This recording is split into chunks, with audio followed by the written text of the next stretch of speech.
Bulletin का आगाज करेंगे खेलों की खबर से। पाकिस्तान के जेवलिन थ्रो में अरशद नदीम ने तारीख रकम करते हुए वर्ल्ड एथलेटिक्स चैंपियनशिप में पाकिस्तान को पहला मेडल दिलवा दिया। हंगरी के शहर बुडापेस्ट में होने वाली चैंपियनशिप के जेवलिन थ्रो के मुकाबले में अरशद नदीम ने सिल्वर मेडल जीता। वो गोल्ड मेडल जीतने वाले भारत के नीरज चोपड़ा से आधे मीटर से भी कम फर्क की वजह से दूसरे नंबर पर रहे। अरशद नदीम ने एक बार फिर हम वतनों के दिल जीत लिए। हंगरी के शहर बुडापेस्ट में होने वाली वर्ल्ड एथलेटिक्स चैंपियनशिप में सब जिलाली परचम सर बुलंद कर दिया। चैंपियनशिप के जेवलिन थ्रो के मुकाबले में अरशद नदीम ने सिल्वर मेडल जीता।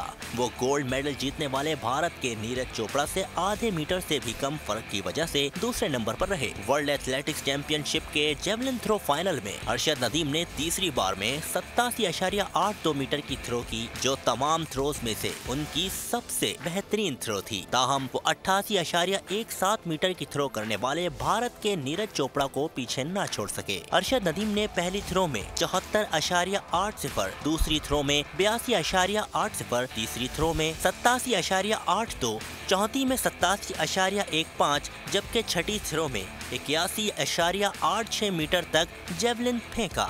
पांचवी बारी में इनकी थ्रो को फाउल करार दिया गया।